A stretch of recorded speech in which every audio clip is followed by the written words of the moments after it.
together like something some. No, I'm gonna get a copyright claim. Well, what if we're doing like never mind. I didn't have a beat to go with it. Never mind. That's all good. Bienvenidos and welcome back, familia. I am Leonardo Torres. I'm Erika Ayala. And together, you know who we are. We are Leonardo. And we just wanted to come on here really briefly to explain a couple of things. Mm-hmm. One, I don't have a video for tomorrow yet. I'm bad. Like this is bad. It's either going to be a late post or we're going to turn it into a Thursday video because I haven't been recording. We haven't been recording. We've been kind of falling short on that. But we've been doing The Chosen, which is like the hot topic right now. So, well, you know. Yeah. So it's not like you're not doing like anything. A lot of people are like, yes, The Chosen, more Chosen. So I'm excited. I heard season 3 is already in the process of being made too. So yeah. I'm excited for that. I've been enjoying the episodes. What about you? Me, I have. I need to rewatch them again though, because when I'm like watching it with you, like I'm here in the room, obviously, but I'm focusing so much on just keeping like the comments under control. Yeah, the thank chat. you for that. So it's kind of like I see that. Thank you so much for keeping it all on check, and thanks to Angela too for helping out with that as well, and Linda, does a really great job. So we're on here to do a couple of things to update you all on some stuff, and then to answer some questions if you're open to it. But one of the things that I wanted to touch on right now is the other hot topic. Oh, what I've been running into on the comments from him, and even having to but choosing to comment on my behalf as well. The whole non-Christian title and should be removed, like should not be there, shouldn't be this, and we shouldn't tell people or force people to put what is their truth or what they believe to be true for themselves. It's their journey. So I think that he needs to come on here, and just kind of just brush on that a little bit more. So people we can use this one as like a reference, go to this live video. You'll get all the answers, hopefully, that you're looking for. I'm going to try to cut off these first 2 minutes so that people can just get to the chase with it. But thank you so much for joining us. We got Katie Donovan in the house. You know her? I do. I know her too. I'm a really big fan of her. We got Catfish in the house. Hello. Melissa Minder. Hi, Melissa. Hi, Melissa. Hola. Truth Guitar Method, welcome. Renee Dreams, welcome. We got David Wellman in the house. We hope you're well, man. In the house. We got Jacory in the house saying hallelujah. Truth Guitar Method, you on TikToks? Yes, we are. We are on there as what is it? Cakes and Tacos. Cakes and Tacos. Cakes and Tacos. Ooh, Linda just showed up. Linda in the house. Good morning. Hello. Hello. So we're gonna touch on this really briefly. Okay, so non-Christian does not mean a couple things. What do you think it doesn't mean? What does non-Christian not mean? Well, does it mean that someone's an atheist? It doesn't mean I'm an atheist. It doesn't mean that they're not a believer. It doesn't mean I'm not a believer, right? It doesn't mean they don't have Christ within them. It doesn't mean that they don't love everybody the way that Christ intended us to. It's just, honestly, I feel that you just don't want to label yourself. You don't have to label yourself as anything other than those things that Christ has intended us to do, is just to love one another, have Christ in our heart, not to put it in in a box or in like a specific little corner only, but I don't know. I'm really curious as to what that means for others, because I still sometimes ask him, like, what does that mean when people say you have to be a Christian to be a believer, or you have to, I don't know. It's just, you have to be a believer to be a Christian. Yeah. Like I explained to some people, okay, so the quickest way to explain this is this. I've always believed in God.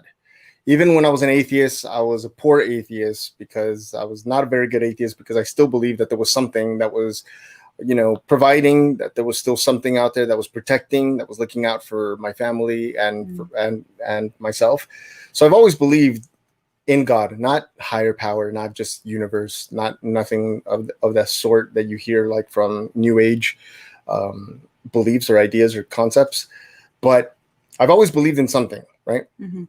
And the thing about, I called myself an atheist for a good while because something happened with the church. I wasn't welcome. My questions weren't welcome, and then they were innocent questions. They weren't questions that were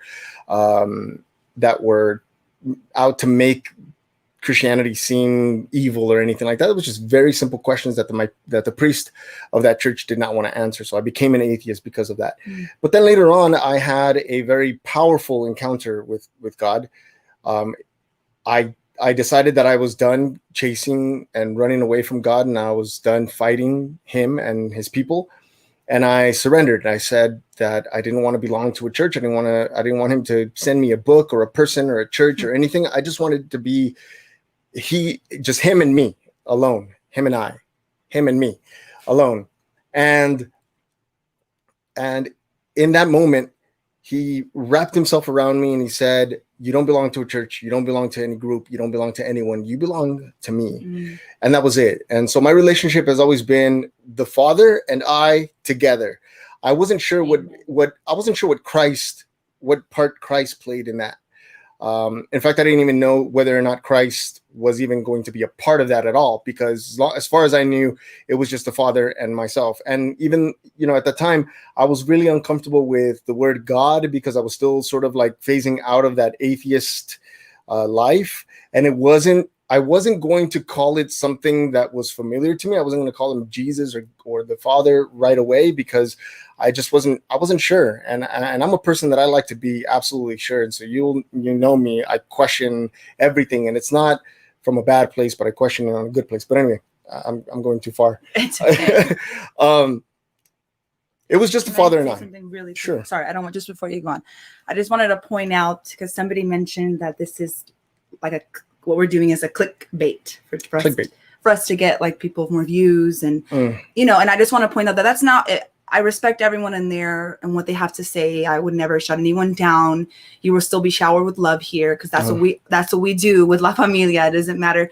We hear sometimes things, I just want to tell you, I'm not going to call you out, but I just want you to just look at our other videos and you'll get to know that that's not what it is. And that's not what it's about. You can see people in the comments and the chats that we're here for we're not here for that. We're here to spread love, be loved, show love, respect, have people feel welcomed and safe.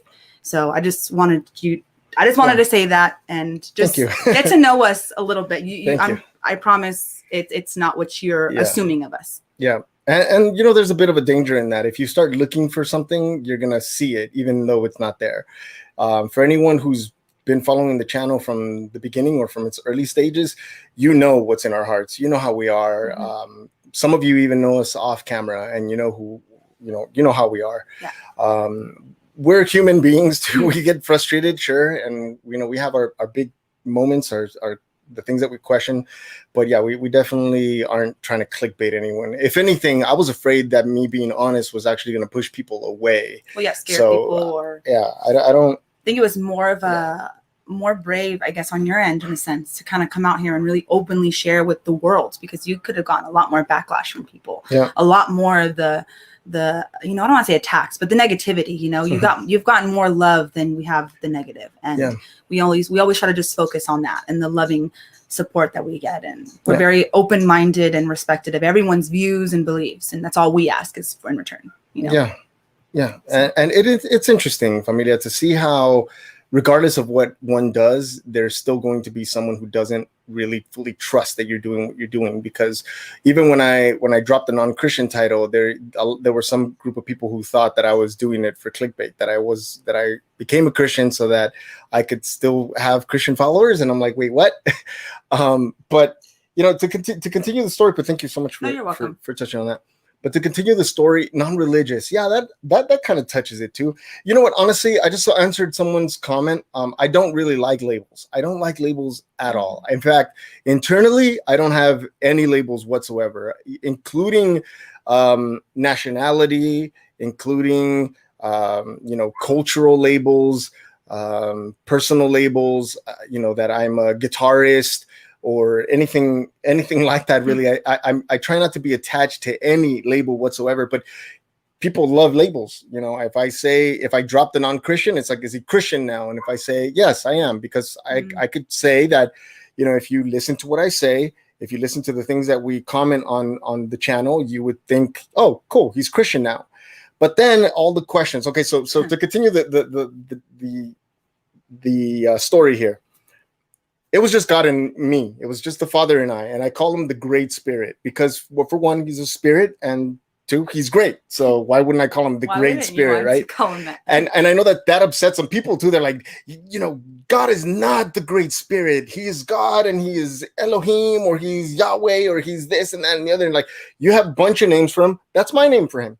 And when I say the Great Spirit, it's interchangeable between the Father. It's interchangeable between Jesus now, who I have accepted into this into that spiritual, whatever you want to call it, journey of mine.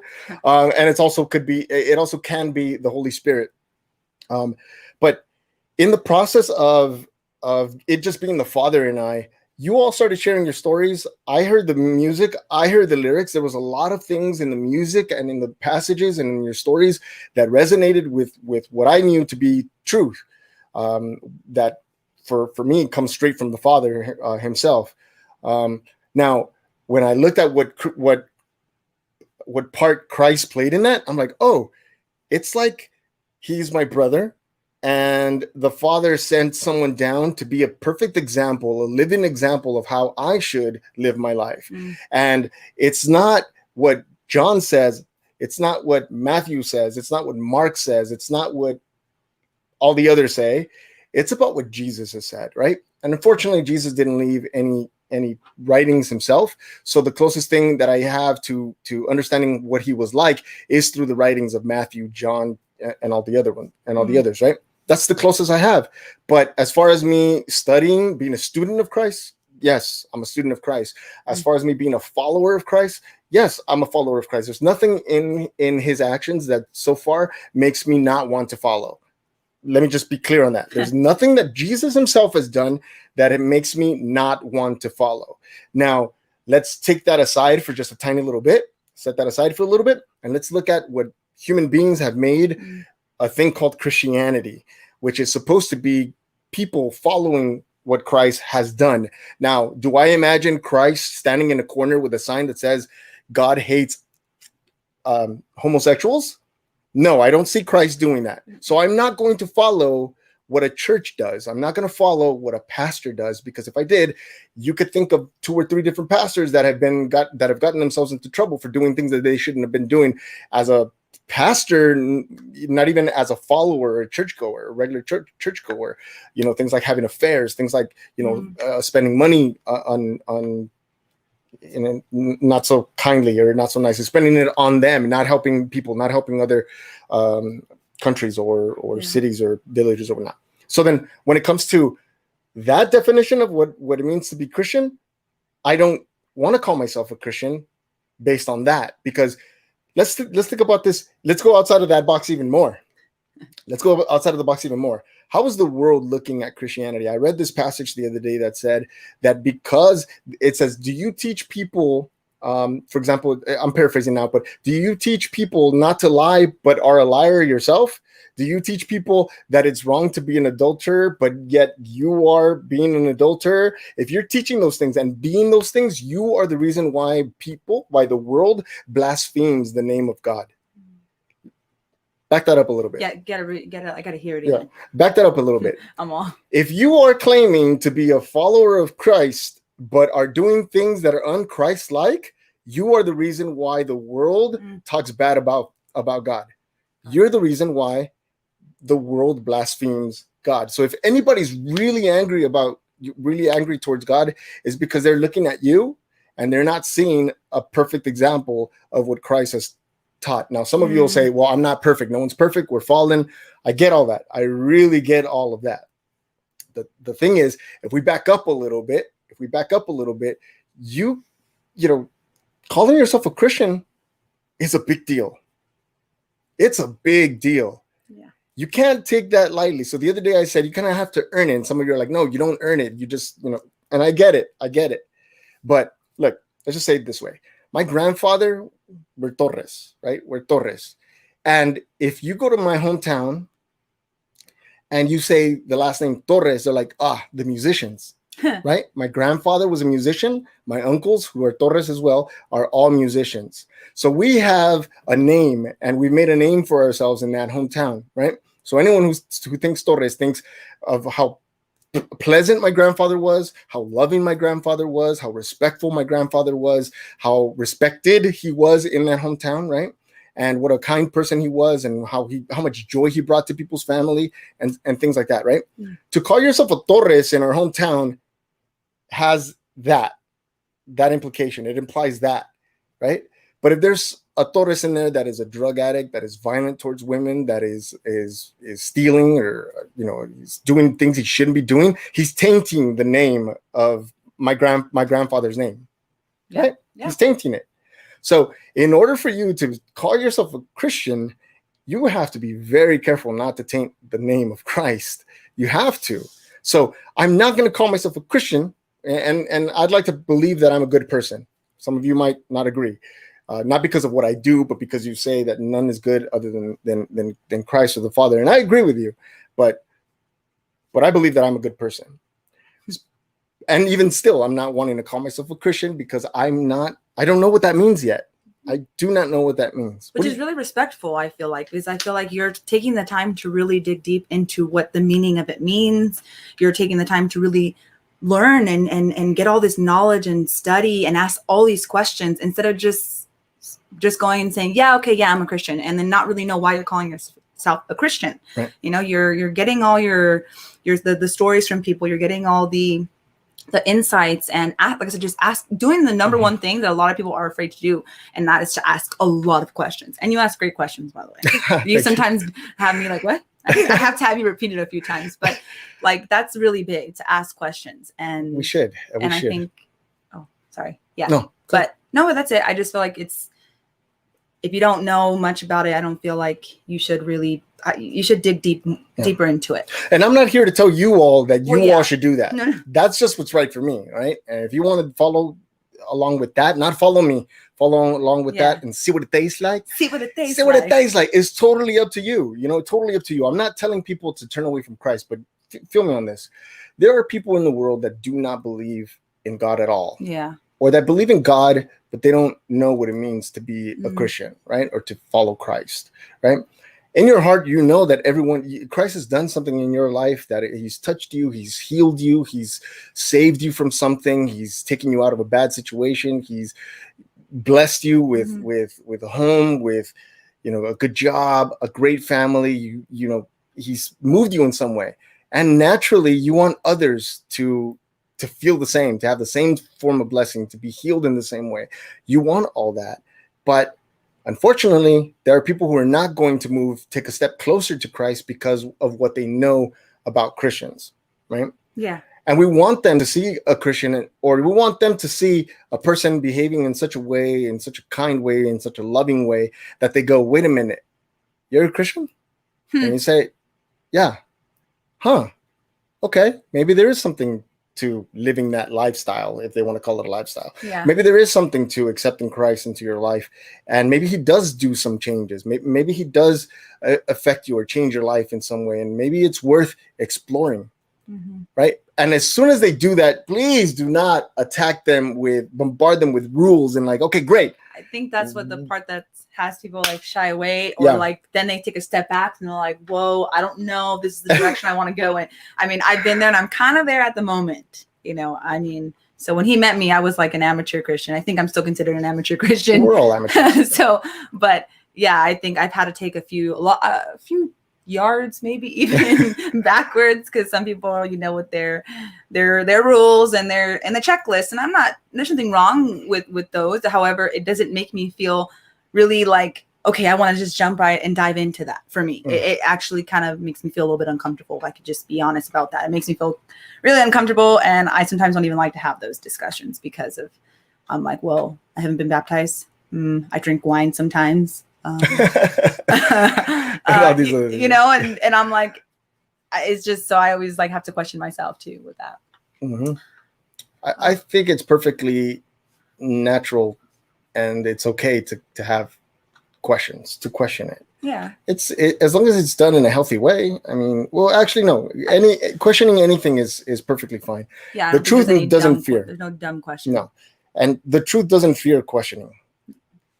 It doesn't, because no matter how many questions you toss at it, it's going to stand at the end. It's always going to remain standing. For me, it's not really having the fear of asking the question. It's the fear of asking the question and what the response I'm going to get in return sometimes. Because sometimes my questions that I've asked before, they haven't always been or I never got a really good, helpful response. It was like more of I feel like I was being scolded, if that makes sense. Yeah. And then it didn't make me want to ask another question. Not because I don't mind being, told certain things a certain way. It's just, it kind of made me feel like I was like being like this. And I didn't like that feeling. So. Yeah, I got that vibe from the Catholic Church, and it's not too bad.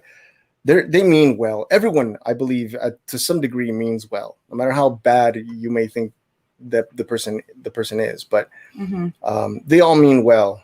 And I had my moments where I felt really, really scolded, guilty, and I don't know if that's the point, but it is to make people feel guilty. But who knows? Thomas Page says, "Do you feel the call to be baptized?" I was going to be baptized before the whole pandemic and everything happened, but then my church closed for a really long time, and then I moved out to Paris, and my church is like over an hour away. So I haven't really. I just do online church. I still don't go to the actual church online. So I don't know. Maybe in the future. I can't really give that a for sure yes right now. Yeah.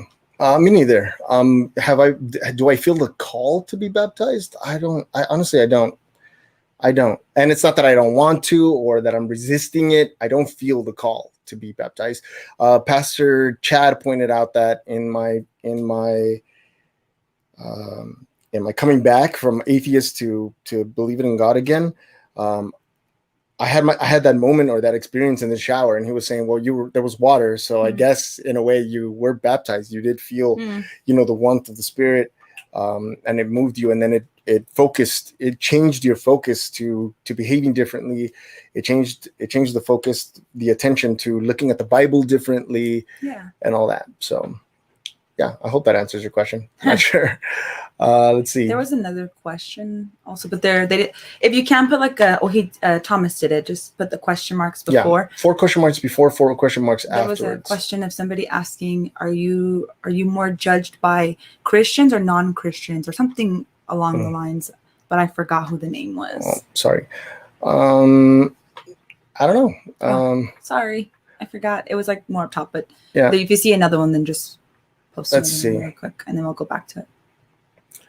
We'll see. I really do want to find out what it really means to be a Christian. Let's see. So Chris says Christian equals follower of Christ. What does it mean to follow Christ? What do you think it means to follow Christ? To follow Christ. Well, to follow his ways and to follow the truth of his ways, to follow how, Christ intended us to love one another. That's following him, learning about him more, building that relationship with him, really following him in that way. Because everybody's journey is different. So I feel like this question, what does it mean to follow? I feel like it could be different for everybody. I don't know if that's how I see it, to follow Christ, because everyone has a different interpretation of what following Christ may be. And I just feel like it just depends on where you're at in your life and just how you feel about him in your heart. If you have him in you, kind of thing. I don't know how to it sounds kind of wordy. I kind of just went all over the place there, but I don't know. It's just, that's my interpretation of following Christ and trusting him. And so living like him, obeying him, as you said, his commandment was to love one another, right? And so it is obeying him, trusting him, surrendering to him, allowing yourself to break down those barriers to fully, like I said, trust that his plan and his ways for you, it has a lot to do with that. Yeah. I'm going to answer this question. It might bring up some controversy, but I want to be honest with everyone. So the question, you want to read it? Oh, yeah. I wonder where you guys stand on the Bible. Do you see it as the ultimate word of God, regardless of your personal experience of him, or is experience king is experience king.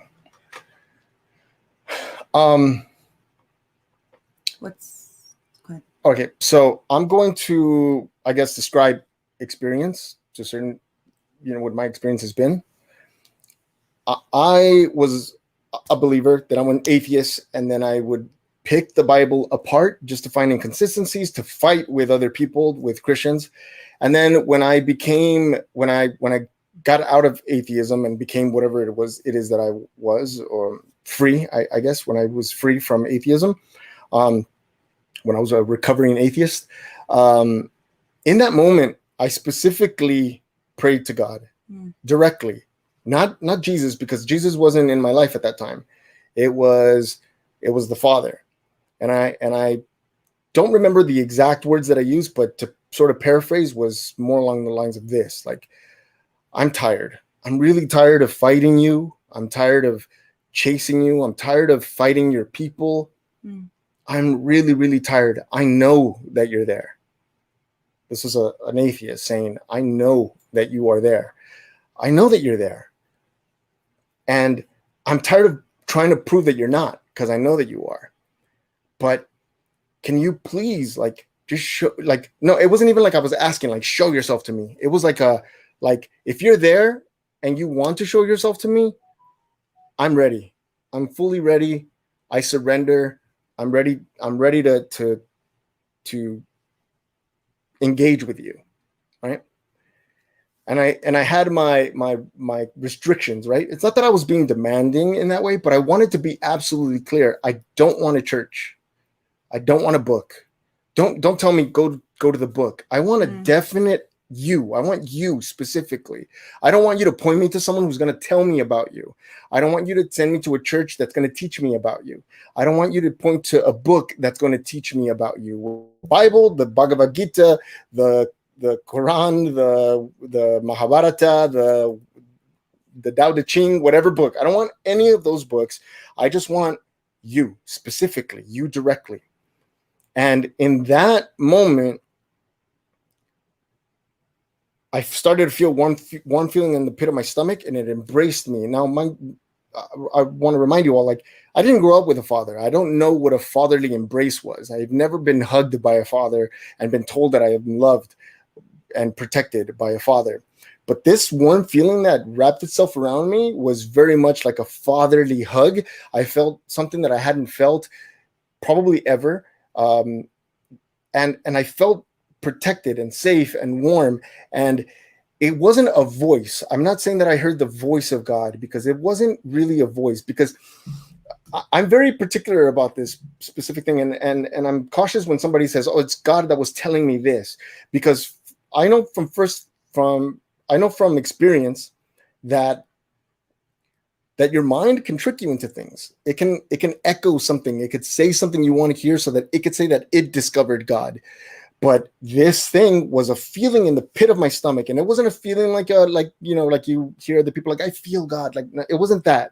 It was like a merge, a complete merge, and that feeling was translated internally in me as I am not a. Never mind. I'm sorry. I got distracted by a comment, but I want to. It was saying to me, that feeling said this: I'm not gonna send you a book. You don't belong to a group. You don't belong to anyone. No one is a possession of you. You're not owned by anyone. You don't belong to anyone. You belong to me. I sustain you. I give you life. You're here because I want you to be here, and that's it. Like, you belong to me. And in that moment, sorry, I went the long way around, but I'm answering your question about where I stand in the Bible. In that moment, God said, I want you to please go back and read the Bible again. And here I am, an atheist. I'm like, I've been reading it.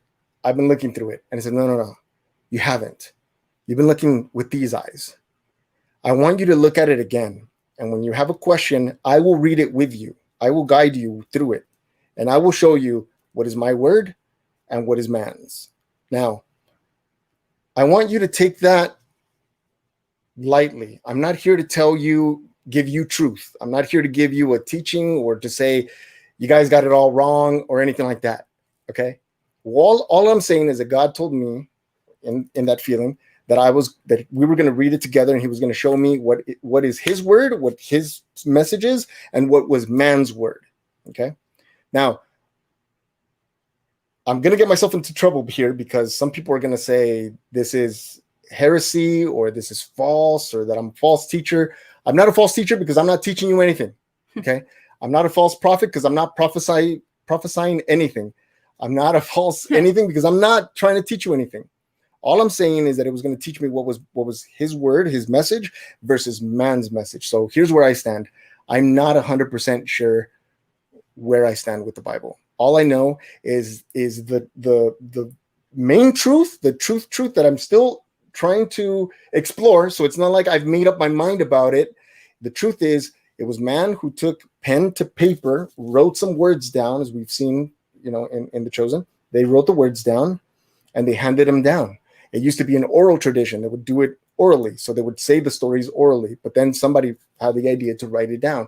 Now, for me, I'm not sure what was added to it. I'm not sure what was taken away from it in the writing.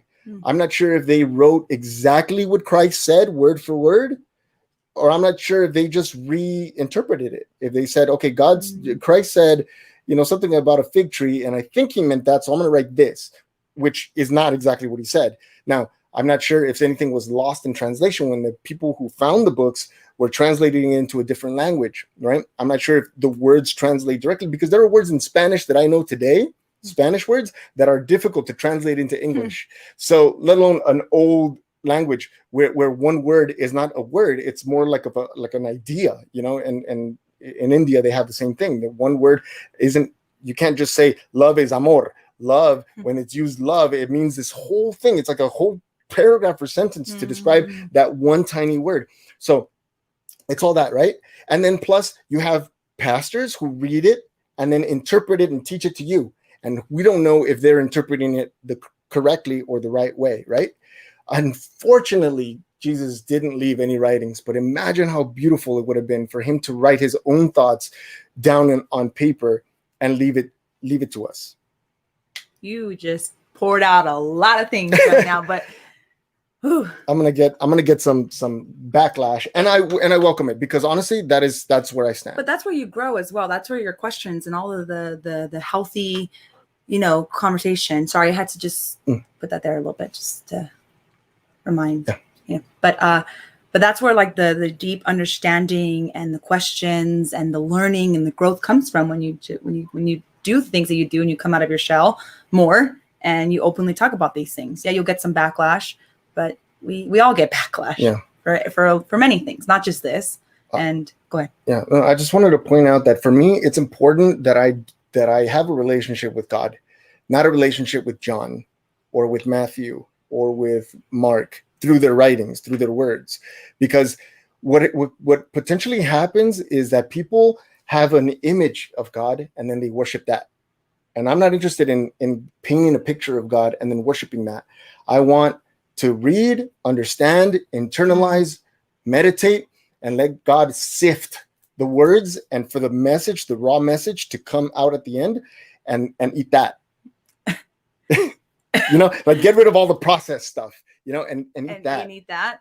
And eat that. Let that feed me. Let that be a part of who I am and what I am, so that when I encounter you all, I can love you the way that you deserve to be loved. Let's see, who else here? I thought I saw a question here.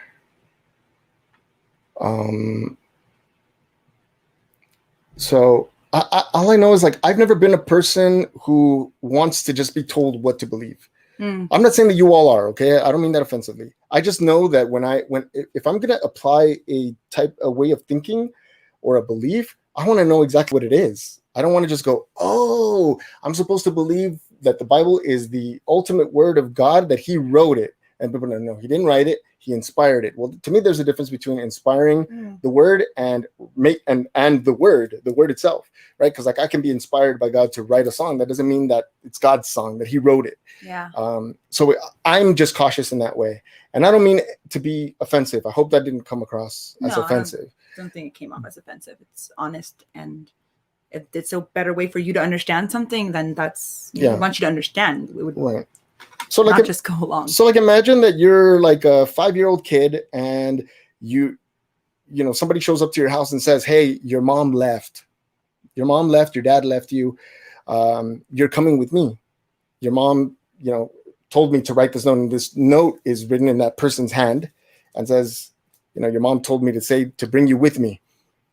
It's different than if it were in your mom's writing, or that your mom calls you and tells you I'm leaving, because forever you're going to be questioning, why did she leave? Did she really leave, or is this person telling me lies? It leaves you in a doubt, you know? Yeah. So I don't know if that clicks or not.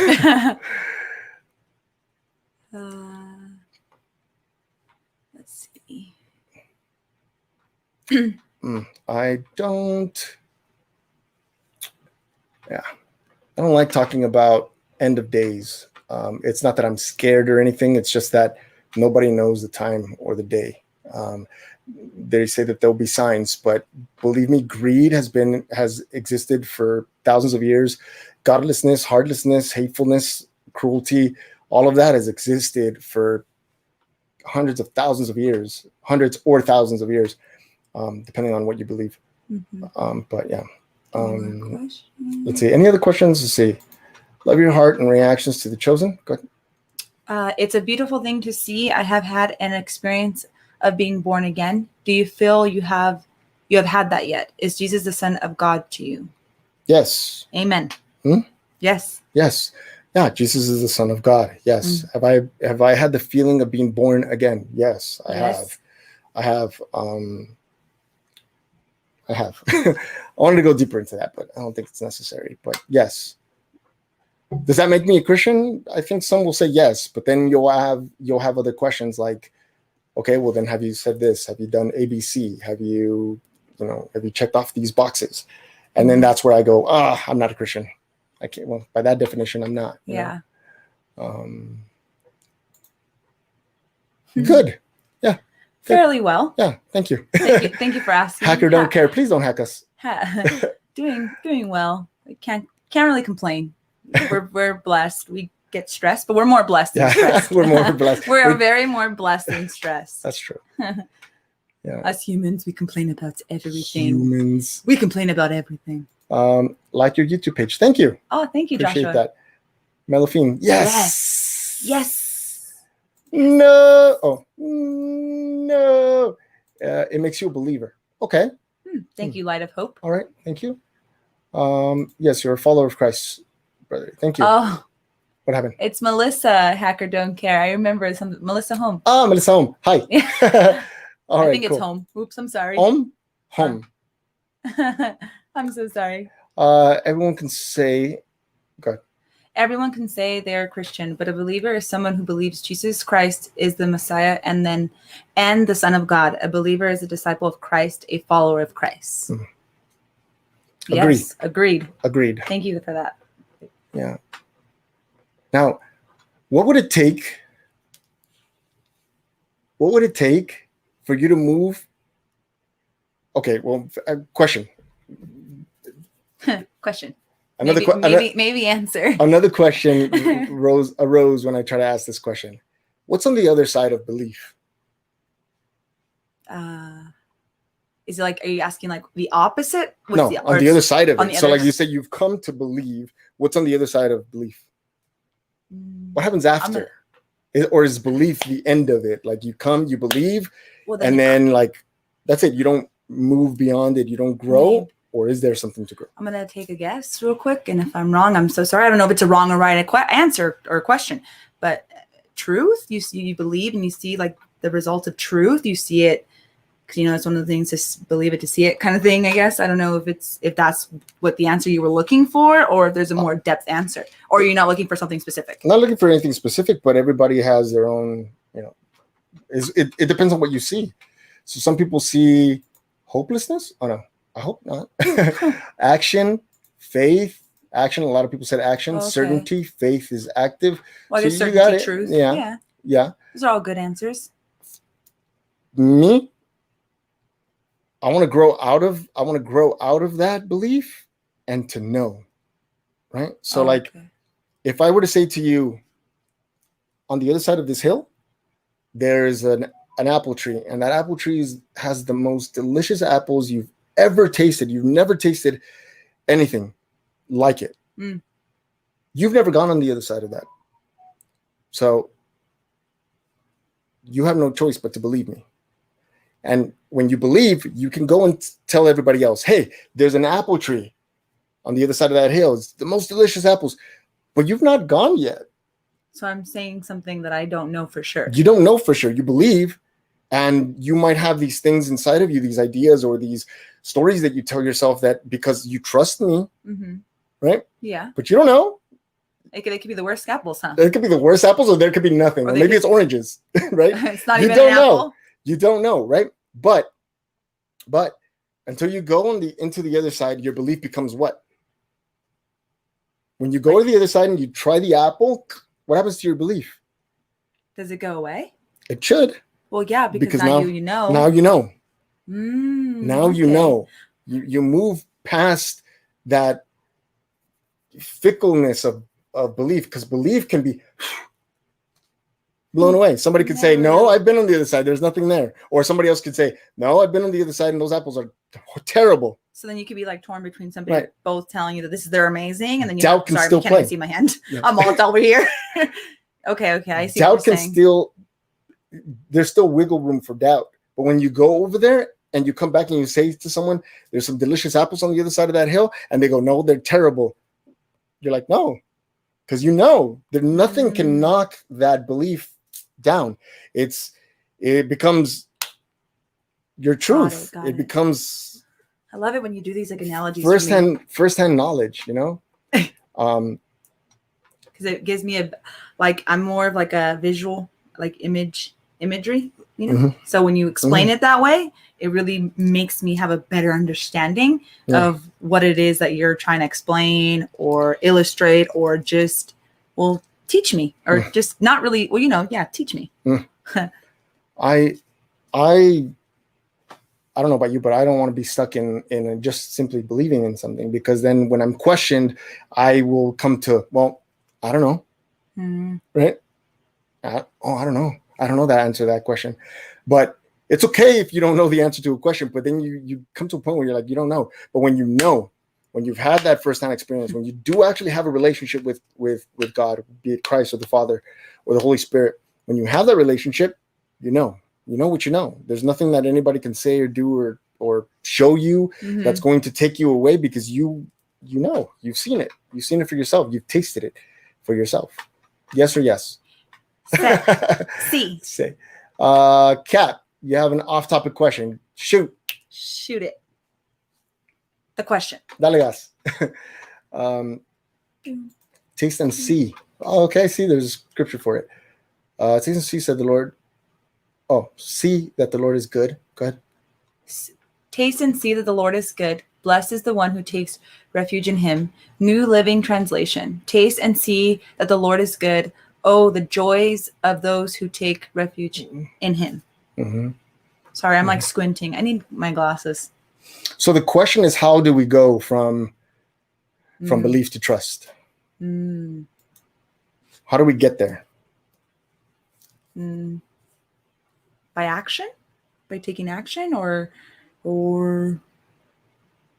that was like my first initial thought, taking action in the sense of moving in the direction of I don't know, growth, learning. I don't want to say investigating, but investigating. I guess digging deeper into it to find out, and for yourself, not just by the word of somebody else, like taking those steps to that path to finding out the truth. But it could be different for everyone. I don't know how would you go from belief to truth for yourself?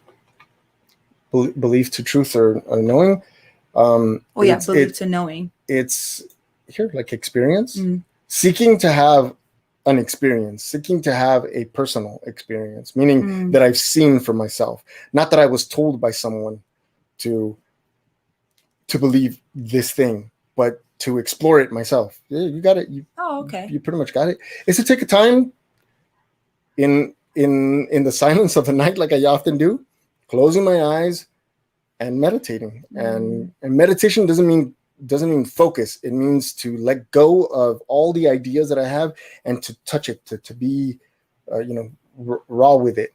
The off topic question was Okay. What are your thoughts on artificial intelligence? Like the intelligence that we have, human intelligence? It's artificial. Go ahead. The mic is yours. What are my thoughts on artificial intelligence? When it comes to things like I don't know if you're referring to creating machines that think for themselves, because we have that already, and I think it's brilliant that we have things that are kind of making calculations in their algorithm to try to guess what our next move is, or try to guess what the next thing is. So like when it's applied to cars, I think there will be less car accidents because it'll read it could read patterns and be able to prevent things like accidents, storms, predict things in the future. So artificial intelligence, or be able to answer things a lot quicker. But we have to remind ourselves that the mind that created that intelligence is even more intelligent than that intelligence, because we created that, we made that, right? So I don't know how I feel about this whole thing about it taking over or it wanting to do things. That's scary. We see that in movies where like it becomes self-aware, and then suddenly it's like, okay, humans are a virus, and then it wants to get rid of humanity. I think that's way too far off in the future, if that's what you mean. But I think I'm okay with the experimental portion of artificial intelligence. I don't think that we'll ever be able to create a machine that can feel and that can have can make intuitive decisions, right? It can calculate, kind of like Matthew, where he calculates everything. Everything's about being practical and calculating all that stuff, but I don't know if that answers your question or not, but those are my thoughts on artificial intelligence. But the beautiful thing is that, like, don't they say that like our phones are like that the machine the thing that it took to get us to the moon, or for that rocket to go out into outer space, it like that computer took up like an entire room, and now this is stronger than that computer that took everything there, right? Good answer. I was wondering, music created by music created by artificial intelligence. Man, I think it could be a beautiful thing because music is mathematical, right? And I think that it could create these beautiful patterns that sort of already knows what would sound nice, right? So you don't have these beautiful combinations of patterns and mathematical notations. However, I don't think that it'll ever top an actual human being experiencing something and then giving that experience or that emotion life in form of music. It'll never ever top that, because if you hear some of the music that's created like more like Mozart, where Mozart or Beethoven, where Moonlight Sonata is like one of my favorite ones, right? And you hear the passion behind it. I don't think that a machine could ever create anything like that, right? So, Ruth, can you sing us a song? If you want, haven't done it in a while. Is anybody looking to have their ears bleed? Is that? I'm not the one who's going to be singing. Quiet. So yeah, that's where I stand. Can I sing a song? Maybe. Maybe. Well, if you do it, you got to do it before I leave, because I gotta go soon. Okay, we'll close this out real quickly. It's okay. You can stay on. I know you had an answer. Go ahead, because I haven't. No, it's okay. I'd read it. I know I had you answer one question for me already. It's more of a request than a question. Would you be willing to read Isaiah 53 live? It's an amazing passage. It's okay if not. Sure. I'm going to read it quietly first because I want to make sure. You want to find it? Well, yeah. Isaiah 53. Okay. It's not the whole thing, right? We'll see. Have you dreamed preaching? Have I dreamt about preaching? No. In fact, I don't think I know what it's like to preach. Is there like a method or a... Would you read? Yeah, it was a question, right? The book of Isaiah is fuego. I'm in the process of creating my own song. Awesome. That's great. I love the book of Isaiah. You already know Isaiah 53. Oh, I do? I guess. We're going to find out right now. 21. Okay. Isaiah. So 53? Mm-hmm.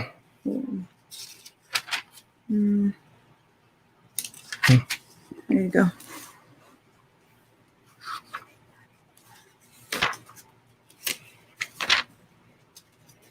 Let's see. I'm pretty sure you do know it. Maybe. I think it's just wanted. I think maybe she just wants you to read it. Got it? Yeah. It says, "Who has believed our message, and to whom has the arm of the Lord been revealed? He grew up before him like a tender shoot, and like a root out of dry ground." Okay, cool. He has no beauty or majesty to attract us to him, nothing in his appearance that we should desire him. He was despised and rejected by mankind, a man of suffering and familiar with pain. Like one from whom people hide their faces, he was despised, and he held him in low esteem. Surely he took up our pain and bore our suffering. Yet we considered him punished by God, stricken by him, and afflicted. But he was pierced for our transgressions. He was crushed for our iniquities. The punishment that brought us peace was on him, and by his wounds we are healed. We all, like sheep, have gone astray. Each of us has turned to our own way, and the Lord has laid on him the iniquity of us all. He was oppressed and afflicted, yet he did not open his mouth. He was led like a lamb to the slaughter, and as a sheep before its shears in silence. So he did not open his mouth. By oppression and judgment he was taken away, yet who of his generation protested? For he was cut off from the land of the living. For the transgression of my people he was punished. He was assigned a grave with the wicked, and with the rich in his death. Though he had done no violence, nor was any deceit in his mouth, yet it was the Lord's will to crush him and cause him to suffer. And though the Lord makes his life an offering for sin, he will see his offspring and prolong his days, and the will of the Lord will prosper in his hand. Beautiful. Oh, did you know? After he was, there's more. After he has suffered, he will see the light of life and be satisfied. By his knowledge, my righteous servant will justify many, and he will bear their iniquities. Therefore, I will give him a portion among the great, and he will divide the spoils with the strong, because he poured out his life unto death and was numbered with the transgressors. For he bore the sin of many and made intercessions for the transgressors. That was beautiful. Did you know that already? Or do you remember? Do you recall that? I don't remember that, reading that specifically, but maybe you read it in another one or something similar, I guess. Yeah. Wow. Cool. Thank you so much for those of you who became members, and for the super chat, Alex, and for the super chat as well. Thank you. Yeah, several of you that I didn't get a chance to thank for the super chat, but thank you so much for that. He bore our iniquities. Beautiful word. Iniquities. And come to pass, and it came to pass. It's beautiful. I'm gonna sit and ponder that for a bit later. So I'm grateful for the opportunity to learn as much as I can on my way out. And by on my way out, I mean for as long as I live. I'm not afraid of death. I'm afraid of the pain that comes along with death, but I've accepted that time is going to come one day, and there's freedom in that for me. I'm able to understand that, to understand what it is that dies. My body dies, my mind dies, my emotions, my story dies, but who I am doesn't die. It's eternal. And I have a question for you all. So we're gonna head out now, but before we head out, I'll ask you all a question. And I'm gonna post it in the comment section for you all to answer. And I want you to answer here or there, but I prefer that you do it there because in this way we can look through the comments. But the question is this: where were you at the beginning? I'll leave that as homework. Where were you at the beginning when everything was created? Where were you? I haven't had homework in a really long time. I guess that homework assignment is for me too. All right, and then we'll look at some answers. I'm excited to see what I always love La Familia's answers to a lot of things. They have such beautiful and great responses. It's like more than one answer all the time. So I love reading through all of them. Yeah. So keep giving us answers. All your guys' answers. We love reading them. Yeah. So far we have in God's mind, a twinkle in God's eyes. Ooh. There's heart stones, like all of us. Happening here. Oh, safe. Oh, these are going back pretty fast. Cool. Where or when? You choose. Homework assignment. In him. Job or Job? Guardian, I saw that you also added a super chat. Thank you so much for your super chat. In God's master plan. In the beginning, I was here. Good. Let's we'll just leave it at that, and take a moment to really make sure that it's not something that you just believe, but that you come to the truth of that you come to the truth of who you are, where you were in the beginning, and what it means when you die. What is it that dies, and what is it that carries on, and what is it that gets left behind, and what is it that that carries on. Roxana. Homework? Yes, you have homework, Roxana. All right, familia. You guys can just make your kids do it, Yeah, make your kids do your homework. We love you guys. Yeah, thank you so much for having us and letting us be ourselves on here. Yeah, thank you. Anything else you want to touch on? No, just to remember to spread love and just to tell someone you love them. We haven't done that in a while. Yeah. Tell someone you love them. We love you, all of you, and we're so grateful to be here with all of you today. Cool. As we head out, can you please post someone you'd like for everyone to pray for? Yes. Is there any one particular person you want to pray for? Any situation you want to pray over? A city that it may be going through some challenges that you want to pray over? I still want to ask that you offer prayers to my friend's cousin who is still missing. His name is Joel Thomason. Still no news about him, unfortunately. But if you all can please still keep him in your prayers, yes. And join us on Discord. We have a free server. It's a free prayer server where you can join us and request prayer. You can request, you can offer prayer, share your life stories with us, share your happy moments, share your sad moments too, so that we can, walk with you in your time of suffering, and share your happy moments so that we can celebrate with you. So please join us. We have people wanting prayers. Alan Macias wants prayers for himself. Kongalau says, I need to ponder. Linda says bye. My brother Josh, he may truly know Christ and follow him one day. Blacktop says, the devil is wearing me down. You got to make sure it's not gravity that's holding you down. But we will offer prayers as well for you, Blacktop.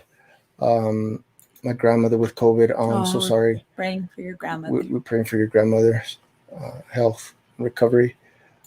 Blessings, familia. Thank you, Melissa. You. Let's see. Be funny. Oh, thank you. Aw. Roxana. Love you too, Erika Roxana. says she loves you. Not me, but that's okay. Everybody loves you. You always try to steal the show. I'm not. He gets a little jealous. No, I don't. I only get jealous when you're over there with Archie. Hi, my handsome boy. Well, he's a handsome boy, and I love him. What about me? What about me? I call you handsome, and I love you too. He just gets so jealous. Like I baby him just a little bit. Yes. Oh, Linda's on vacation. I completely forgot. Linda. Yes, she's Hugs on vacation. for everyone in Finland. We need a vacation. Yeah, we need a vacation. We're gonna go watch the stars hopefully soon. I know. I love Joshua Tree. Joshua Tree is the best. It is the best. Amelia, thank you so much for your prayer requests. As you read along, please offer a prayer to those people that need it tonight. Have a wonderful evening and spread love, and we'll see you on our next journey.